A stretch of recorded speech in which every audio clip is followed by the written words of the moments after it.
Criminal नेता bill के संदर्भ में आपने देखा होगा कि अगर नेताजी ने कोई क्राइम किया, वो किसी पद पर भी बैठे हों, अगर उनका डिटेंशन, उनकी हिरासत 30 दिनों की हो गई तो 31वें दिन उनका पद समाप्त हो जाएगा। अगर वो मामला जिसमें वो कन्विक्टेड है 5 साल या 5 साल से ज्यादा सजा वाला है, इसके आप पक्ष में हैं या विरोध में? बात यह है कि ये कौन तय करेगा? न्यायालय तय करेगा कि जमानत देना है कि नहीं। जमानत तो कह रहा है कि डिग्री मत दिखाइए। जहां ऐसे न्यायालय होंगे वहां ऐसे कानूनों का क्या तात्पर्य होगा? डिग्री दिखाने में क्या समस्या है कि उसके ऊपर रोक लगा दी जा रही है? आप बताइए। न्यायालय से हम प्रश्न पूछते हैं, भारत की न्यायालय से, कि अगर जनता चाहती है कि डिग्री हम देखना चाहते हैं तो डिग्री दिखाने पर रोक क्यों लगाई जा रही है? और जहां डिग्री दिखाने पर रोक लगा दी जा रही है वहां बेल देने पे क्या होगा, क्या नहीं होगा? इसलिए यह कानून बेकार है ऐसी न्यायालयों के समय में। स्वामी, ये बड़ी बात आपने कही है, लेकिन अब क्योंकि जिनके लिए आपने कही है उनकी तरफ से कोई मौजूद नहीं, तो मैं कोई एक बात आपसे कहना चाहता हूं। आपने एक बात कही, प्रधानमंत्री को स्वयं आकर के अपनी डिग्री दिखा देना चाहिए था कि तुमने मुझे वोट दिया है, इतना प्यार मोहब्बत दी है, मेरी डिग्री देखना चाहते हो ये लो। लेकिन वो नहीं दिखा रहे हैं और न्यायालय रोक लगा रही है कि नहीं दिखाई जा सकती है। गजब बात है, क्यों नहीं दिखाई जा सकती है? और अगर ऐसे न्यायालय अगर भारत में रहेंगे तो किसको बेल मिलेगी, किसको नहीं मिलेगी? फिर इस कानून का उपयोग क्या होगा कि जिसको पद से हटाना है उसको जेल में डाल दो और जमानत मत दो, और जिसको हटाना है उसको जमानत दे दो। फिर इसका एक ऐसा दुरुपयोग होने लग जाएगा, ये आशंका है, और इसीलिए इससे प्रसन्नता नहीं हो रही। तो स्वामी जी, आपसे मैंने एक बार पिछली बार ये पूछा था कि आप अंबानी के यहाँ शादी में गए, क्या आप गरीबों के यहाँ शादी में भी जाते हैं? आपने कहा कि मीडिया वहां पहुंचती नहीं है, लोग वहां देखते नहीं हैं।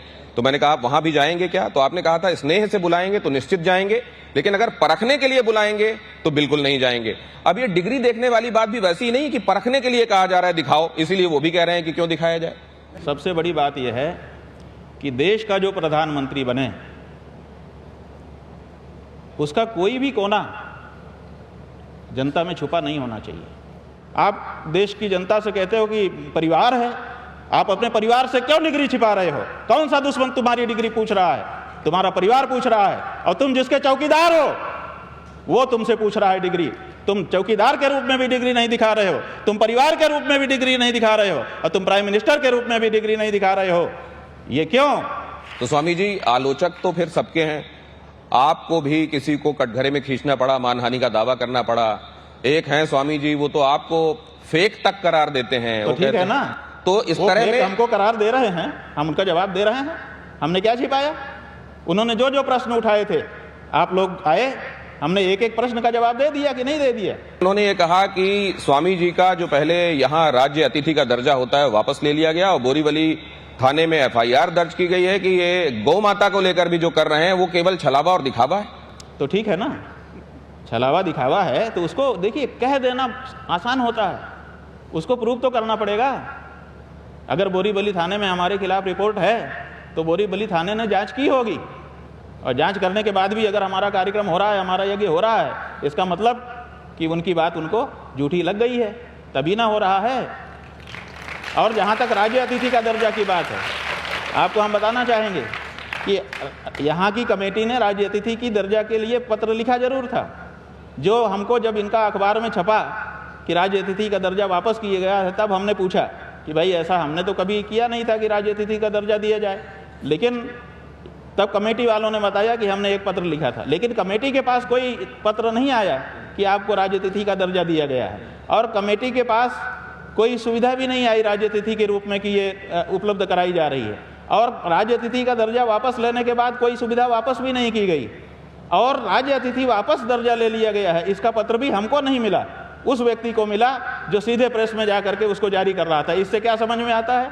इससे समझ में आता है कि कोई मिली भगत हो करके हमको बदनाम करने के लिए, हमको डाउन करने के लिए, और ये जो गौ माता की हमारी मांग है इसको बोथरा करने के लिए ये एक कॉन्स्पिरेसी की गई है, और हमारा राज्य अतिथि का दर्जा छीना गया है। जो दिया ही नहीं गया उसको छीनने का क्या मतलब है? जब दिया तुमने उसका पत्र कहाँ है? इसका मतलब है कि सरकार इसमें इन्वॉल्व है, महाराष्ट्र की।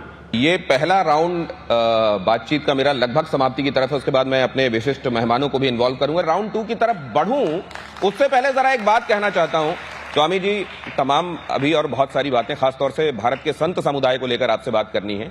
मोहन भागवत ने अभी दिल्ली में ये बात कही कि काशी मथुरा को लेकर संघ कोई अपनी तरफ से सक्रियता नहीं दिखाएगा। स्वयंसेवक हिंदू स्वयंसेवक हैं, अगर वो करना चाहते हैं तो करें, संघ उसमें औपचारिक रूप से नहीं जाएगा।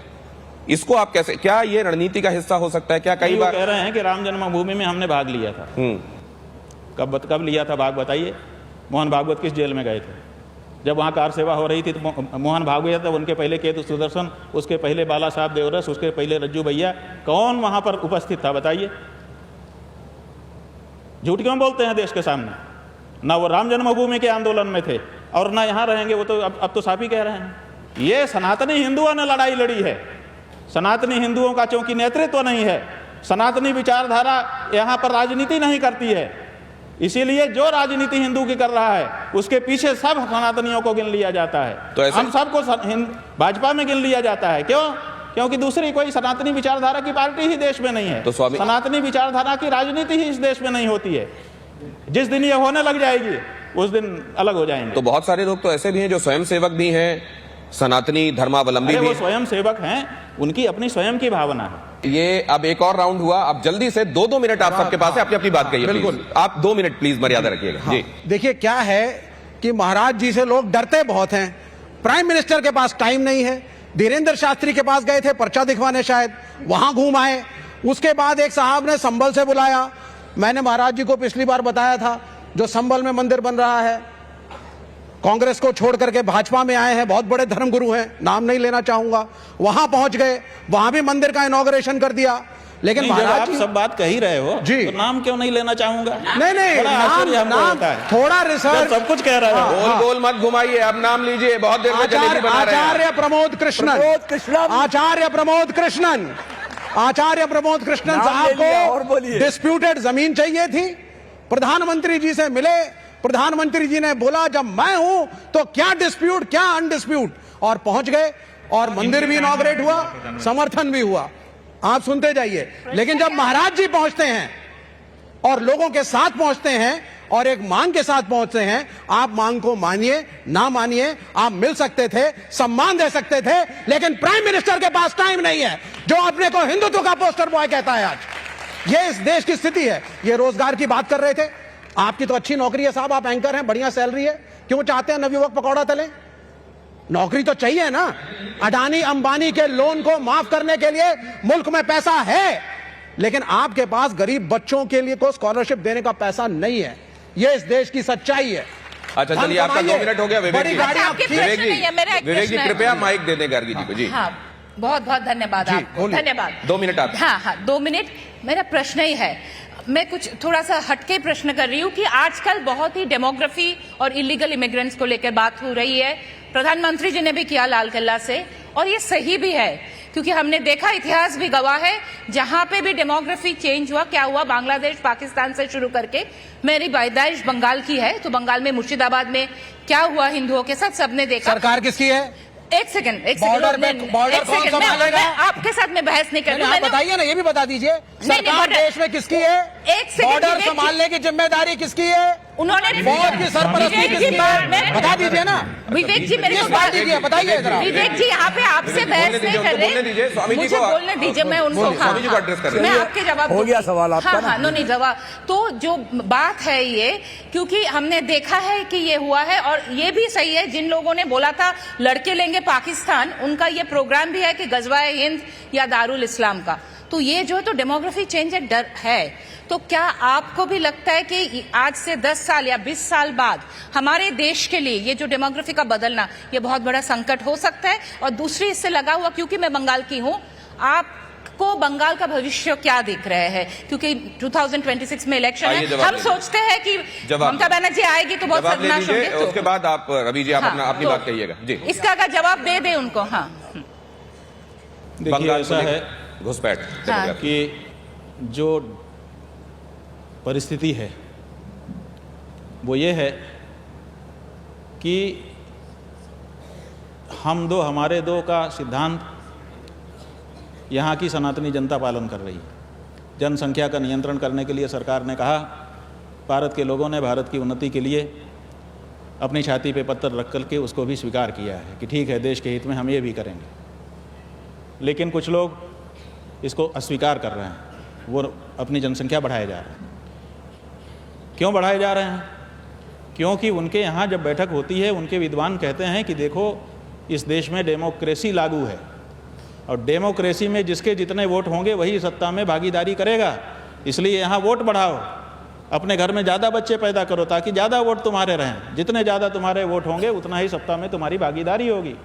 तो वो सत्ता के भविष्य को समझ रहे हैं और इसीलिए बढ़ाते चले जा रहे हैं। केवल पैदा करके नहीं बढ़ा रहे हैं जी, करोड़ों करोड़ बाहर से आ रहे हैं, अपनी बस्ती में वो बसा ले रहे हैं और बसा करके उनका आधार कार्ड बनवा दे रहे हैं और उनको नौकरी और रोजगार दे रहे हैं और डेमोक्रेसी बड़ी तेज़ी से बदलती चली जा रही है। और ये विचार का विषय है, भारत की सरकार के लिए विचार का विषय है कि अगर ये होता रहा तो हिंदुओं को एक दिन धर्म पालन में कठिनाई आएगी। For more of such videos, do like, share and subscribe to ET Now Swadesh.